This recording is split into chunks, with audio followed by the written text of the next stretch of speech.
F22 Raptor. 1 to 1/45th scale on this one. That makes it fit into this more compact frame on a knife review. Love the camo job on that. Seems like the F22 had a really short service life to me. Maybe time just passed me by so quickly. I just like, F22's already been replaced with the F35? What up? This is a very cool collectible we purchased in 2003 for the boys. One of many of these cars that we have. They're super detailed.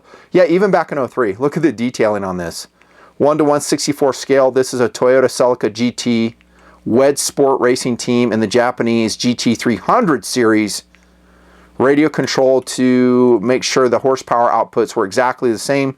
So it all came down to driving skill. How interesting is that? Here's a Toyota MR in the same series. Its antenna is probably busted off. Really cool. Engraved on the bottom so we can remember all the details.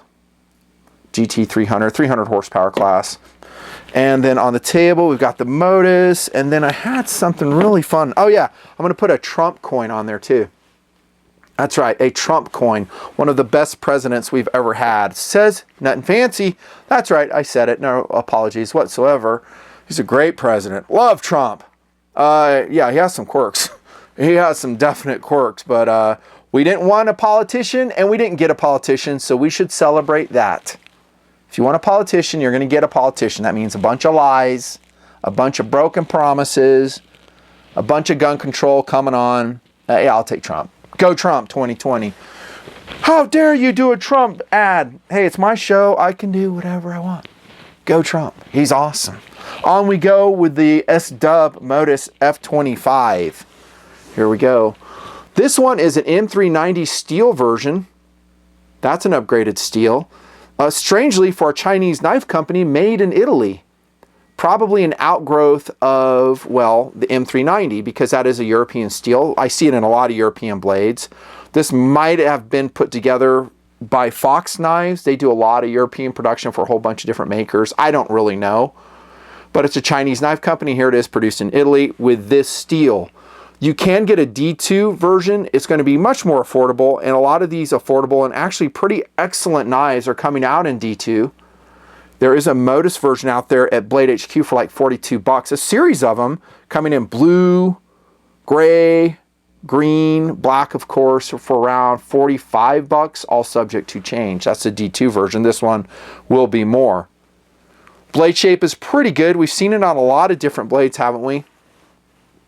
For sure. It reminds me of a lot of Kershaw blades. That really steeply downturned snout on the Modus. Nice belly. Edge out of box is really nice. The machining is nice. It's a flat grind. Yep. Good flat here for your EPA. The jimping on this sucker is fantastic. It really is. Really good jimping on the Modus. It's going to be a liner lock, of course. Flipper design. The flipper tab is very sharp. I don't really care for that too much. But here's the lowdown, and I've been saying this more and more. Focus, camera, focus. It's really easily remedied with a Dremel or a file if you don't have a Dremel and some 400 grit sandpaper. Just be patient. You can round those sharp edges. But out of box, should you have to do that? No. So shame on S-Dub for having it produced this way. Or whoever put this together. It's just really sharp. Speed is fantastic. Lockup is really nice. No movement at all. In fact, most of the blades that I'm bringing to the table now, I don't see any movement or centering issues that I can remember. They're almost all pretty darn excellent and good on them. I mean, it's like the quality levels, I don't know, they've just improved over the last, we'll say 5 or so years in the knife show.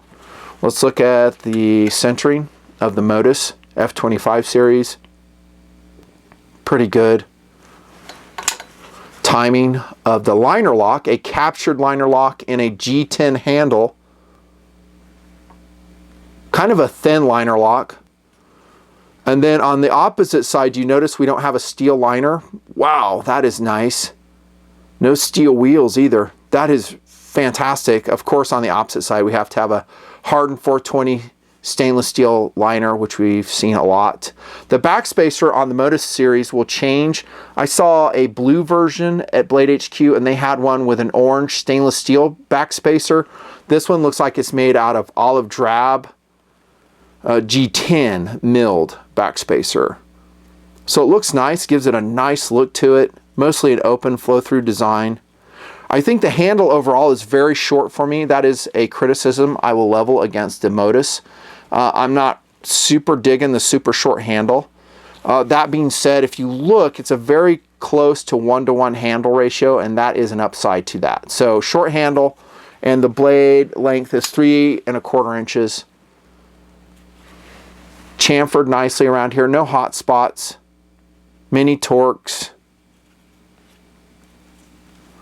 The clip is a miss for me. I'm not a real fan of the clip. It's not deep carry, and you know me, I'm sorry, it's just always that way. I just like a deep carry clip. This one's going to stick out of pocket. It does thankfully carry tip up. That's awesome. It is reversible from left to right.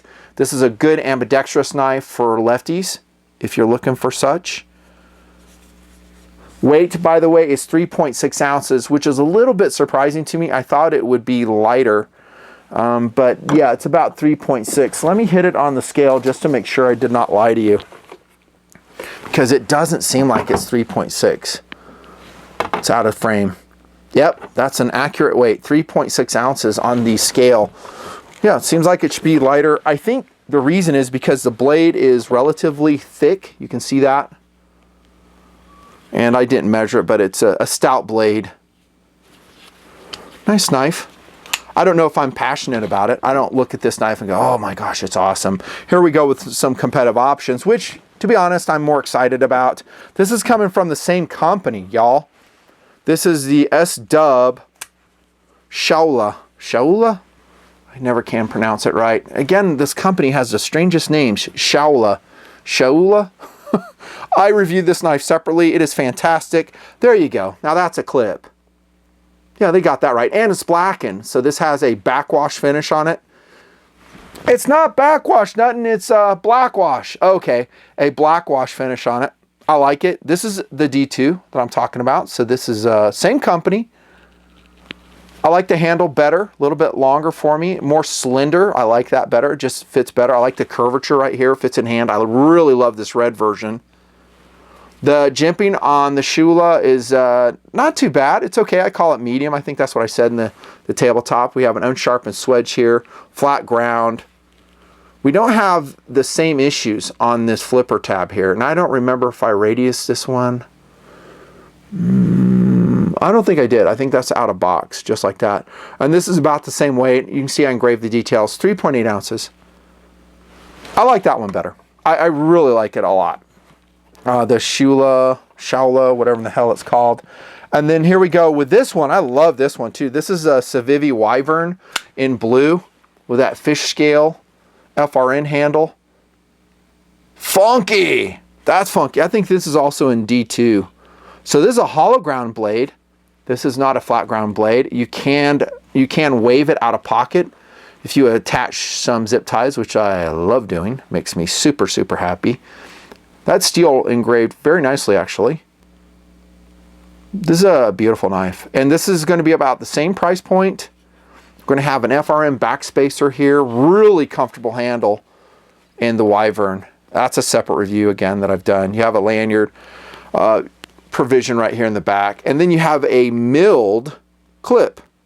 Milled deep carry clip with no occlusion issues. Speaking of which, I didn't really cover that. Since the screws are outside the clip in the Modus, you don't have any occlusion at all. Pretty nice. I like that. Another competitive option. Ooh, I love this one. So this is a Firebird made by Ganzo Knife Company, also in China. FH41. Man, I love this knife. This is a fantastic blade.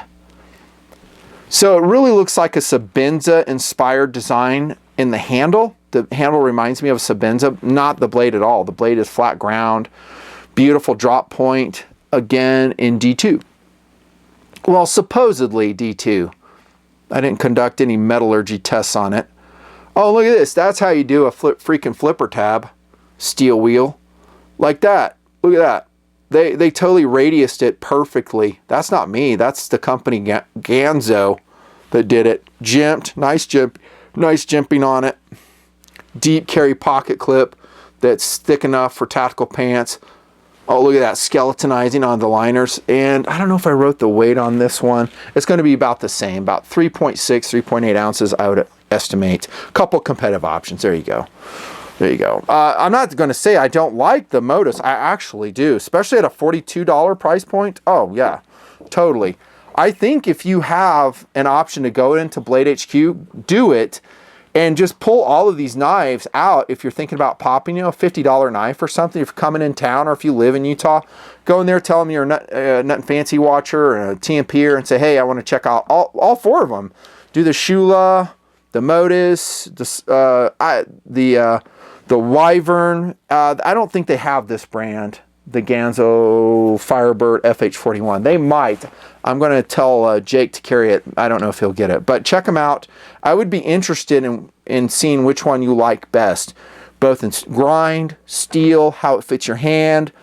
Second cool, how does it make you feel? Let me know and comment if you do that. Thank you so much. Nothing fancy.